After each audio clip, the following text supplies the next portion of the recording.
নমস্কাৰ আসসালামু আলাইকুম বন্ধু বান্ধৱীসকল আজিৰ ভিডিঅ'টোৰ বিষয়বস্তু হৈছে যে পঞ্চায়ত নিৰ্বাচনত ভুৱা শপতনামা দাখিল সন্দৰ্ভত তথ্য জনাৰ অধিকাৰ আইনৰ ভূমিকা কেনেকুৱা হে আপোনালোকক অৱগত কৰিবৰ কাৰণে এই ভিডিঅ'টো বনাইছো। ইয়াত এটা বস্তু উল্লেখ কৰা হৈছে যে নিৰ্বাচিত পঞ্চায়ত ৱাৰ্ড সদস্য এজনে তেখেতে নমিনেশ্যন পেপাৰৰ লগত এটা কি কৰিছে ভুৱা শপতনামা দাখিল কৰিছে আৰু ভুৱা তথ্য দাখিল কৰিছে। আৰু তেখেতে সেই শপতনামাত উল্লেখ কৰিছে যে সন্তান আছে তিনিজনতকৈ অধিক সন্তান নাই আৰু এই তিনিজন সন্তান আপোনাৰ 19/3/2018 আগত হৈছে বুলি কৈছে। 19/3/2018 আগত তিনিজন সন্তান আছে বুলি নিৰ্বাচিত ৱাৰ্ড সদস্য এজনে শপতনামাত উল্লেখ কৰিছে। পঞ্চায়ত আইনত উল্লেখ আছে যে 19/3/2018 তাৰিখৰ পিছত দুজনতকৈ অধিক সন্তান থকাসকলে নিৰ্বাচনত প্ৰতিদ্বন্দ্বিতা কৰিব নোৱাৰিব। আৰু এই ক্ষেত্ৰত বা এই ভিডিঅ'টোত নিৰ্বাচিত ৱাৰ্ড সদস্যজনে উল্লেখ কৰিছে যে তেখেতৰ দুজনতকৈ অধিক সন্তান তাৰ মানে তিনিজন সন্তান আছে আৰু এই তিনিজন সন্তানৰ জন্ম হৈছে 19/3/2018 তাৰিখৰ আগত জন্ম হৈছে বুলি শপতনামাত উল্লেখ কৰিছে। প্লাছ ব্যক্তিজন নিৰ্বাচনত জিকিলে, গতিকে ৱাৰ্ড সদস্য হিচাপে তেখেতে জিকিছে। এতিয়া পঞ্চায়ত নিৰ্বাচনৰ মানে গাইডলাইন মতে শপতনামা দিব লাগে সন্তানৰ সংখ্যা উল্লেখ কৰি প্ৰত্যেক কেণ্ডিডেটে দিব লাগিছিল আৰু সবেই দিছে আৰু শপতনামা দিব লাগে। কিন্তু শপতনামাৰ লগত কিন্তু নো ডকুমেণ্টছ কোনো ধৰণৰ ডকুমেণ্টছ কিন্তু বিচৰা নাছিল বা দিব নালাগে। যদি কোনোবা ব্যক্তিৰ এই ক্ষেত্ৰত অভিযোগ নাই, অভিযোগ উত্থাপিত হোৱা নাই, গতিকে স্ক্ৰুটিনি তেখেতে ছাকচেছ হৈ গৈছে। আৰু যিবিলাকৰ অভিযোগ উত্থাপন হৈছিল অফিচাৰবিলাকে ডকুমেণ্টছ বিচাৰিছিল, ডকুমেণ্টছবোৰ স্ক্ৰুটিনি কৰি কিছুমানৰ ৰিজেক্ট হৈছিল আৰু কিছুমানৰ ছাকচেছ হৈছিল। গতিকে এই ক্ষেত্ৰত এই ৱাৰ্ড সদস্যজনে স্ক্ৰুটিনিত ছাকচেছ হৈ গ'ল। এতিয়া কি কৰিব লাগিব? ভুৱা শপতনামা উল্লেখ কৰি তেখেতে নিৰ্বাচনত জয়ী হ'ল। এতিয়া কি কৰিব লাগিব? মানে বিশেষ সূত্ৰে জানিব পৰা গৈছে যে এই ব্যক্তিজন যিজন ব্যক্তিয়ে জিকিলে তেখেতৰ এজন সন্তানৰ জন্ম 19/3/2018 তাৰিখৰ পিছত জন্ম হৈছে। এই কথাখিনি আচলতে স্থানীয় মানুহে জানিব। আপোনালোকৰ ওচৰৰ যেনেকুৱা ৱাৰ্ড সদস্যবিলাকে জিকিলে সেইবিলাকৰ তথ্য কিন্তু স্থানীয় মানুহেই জানিব। গতিকে বিশেষ সূত্ৰে জানিব পৰা মতে এই ব্যক্তিজনৰ এজন সন্তানৰ জন্ম হৈছে 19/3/2018 তাৰিখৰ পিছত। এতিয়া কি কৰিব লাগিব চাওক। এই সংক্ৰান্তত আপুনি ৰাইট টু ইনফৰমেশ্যন এক্ট তথ্য জনাৰ অধিকাৰ আইনৰ অধীনত আপুনি এখন আবেদন দাখিল কৰিব লাগিব লোকেল হস্পিটেলত আণ্ডাৰ ছেকশ্যন 6 সাবক্লজ 1 অনুযায়ী। গতিকে লোকেল হস্পিটেলত আপুনি যদি ডাইৰেক্ট RTI কৰে আপোনাক তথ্য নিদিব। তেতিয়াহ'লে আপুনি কি কৰিব লাগিব? লোকেল হস্পিটেলৰ এটা ডিষ্ট্ৰিক্ট হেড অফিচ আছে। সেই অফিচটো হৈছে office of the joint director health services. আপোনাৰ যদি বৰপেটা হয় বৰপেটা লিখিব, বঙাইগাঁও হয় বঙাইগাঁও লিখিব, ধুবুৰী হয় ধুবুৰী লিখিব। অথবা আপুনি এই RTIটো আপুনি দাখিল কৰিব লাগিব office of the district commissioner. আপোনালোকৰ ডিষ্ট্ৰিক্ট কমিশ্যনাৰৰ তাতে RTIটো দাখিল কৰিব লাগিব।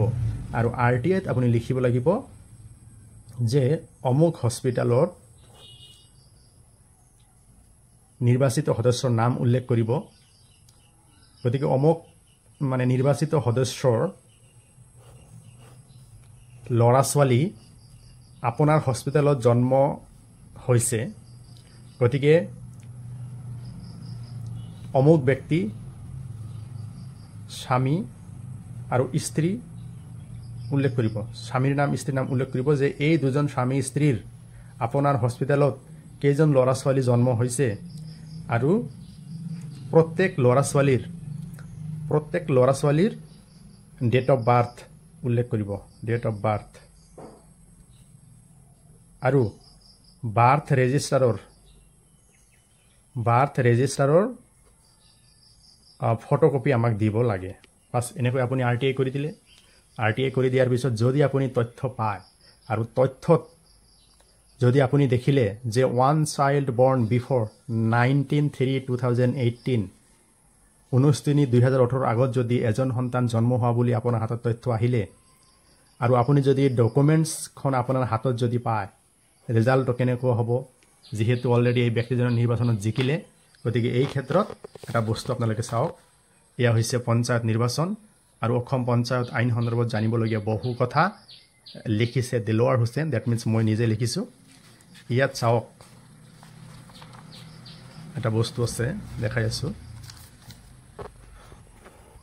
ইয়াত কিন্তু কোৱা হৈছে পঞ্চায়ত নিৰ্বাচনত প্ৰতিদ্বন্দ্বিতা কৰিব বিচৰা প্ৰাৰ্থী এজনৰ সন্তানৰ সংখ্যা কিমান হ'ব লাগিব 19/3/2018 ইং তাৰিখৰ পৰা এজন বা একাধিক স্বামী স্ত্ৰীৰ পৰা দুজনতকৈ অধিক জীৱিত সন্তান থকাসকলে নিৰ্বাচনত প্ৰতিদ্বন্দ্বিতা কৰিব নোৱাৰিব as per rule 62(1)C of the panchayat rules 1995 গতিকে এই নিৰ্বাচিত সদস্যৰ দুজনতকৈ অধিক সন্তান আছে আৰু শপতনামাত ভুৱা তথ্য উল্লেখ কৰিছে এতিয়া চাওক ৰিজাল্টটো কেনেকুৱা হ'ব ইয়াতে হৈছে গাঁও পঞ্চায়তৰ সভাপতি উপসভাপতি আৰু সদস্য এজনে অতিৰিক্ত সন্তান জন্ম দিলে কেনেকুৱা ব্যৱস্থা গ্ৰহণ কৰিব আৰু ক'ত অভিযোগ দিব ডিটেইলছ ইয়াতে আছে মই এটা কথা ইয়াতে উল্লেখ কৰিছোঁ এটা কেছ ল ইয়াতে চাওক মিনুৱাৰা খাতুন বনাম অসম ৰাজ্য আৰু অন্যান্য WPC নাম্বাৰ 1147/2020 এই মিনুৱাৰা খাতুনে পঞ্চায়ত নিৰ্বাচনত জয়ী হৈছিল আৰু শপতনামাত উল্লেখ কৰিছিল যে তাইৰ দুজন সন্তান আছে দুজনতকৈ অধিক সন্তান নাই পঞ্চায়ত কাৰ্যকালত তেখেতৰ 1/3/19 তাৰিখত আবেদনকাৰীৰ তৃতীয়টো সন্তানৰ জন্ম হয় ফলত এই মিনুৱাৰা খাতুনৰ বিৰুদ্ধে অভিযোগকাৰীয়ে অভিযোগ দিয়াৰ ফলত মিনুৱাৰা বেগমে গুৱাহাটী হাইকোৰ্টত গোচৰ দাখিল কৰে আৰু পৰৱৰ্তী সময়ত গোচৰটোৰ চালি জাৰি চাই সাক্ষীবাদী লৈ মিনুৱাৰা খাতুনক মানে পদৰ পৰা বৰখাস্ত কৰা হয় গতিকে এই ক্ষেত্ৰত এই নিৰ্বাচিত সদস্যই ভুৱা তথ্য দাখিল কৰি শপতনামা উল্লেখ কৰিছে কিন্তু RTIৰ জৰিয়তে তেখেতৰ সন্তানৰ সংখ্যা উল্লেখ কৰি দেখা গ'ল যে তেখেতে দুজনতকৈ অধিক সন্তান আছে গতিকে এই নিৰ্বাচিত সদস্যজনক পদৰ পৰা নিশ্চয় মানে বৰখাস্ত অপসাৰণ কৰিব পৰা যাব as per panchayat act 1994 rule 62 অনুযায়ী আৰু এই সন্দৰ্ভত যদি এই কিতাপখন কাৰোবাৰ লাগে আপোনালোকে যোগাযোগ কৰিব কিতাপখনৰ দাম হৈছে 100 টকা আপোনালোকে পোষ্টেল চাৰ্জ দিব লাগিব 60 rupees দ্যাট মিন্স 160 rupees স্ক্ৰিনত দিয়া ফোন নম্বৰত আপোনালোকে পে কৰিলে কিতাপখন আপোনালোকৰ ঘৰত মানে পঠাই দিয়া হ'ব ধন্যবাদ হেভ এ নাইস ডে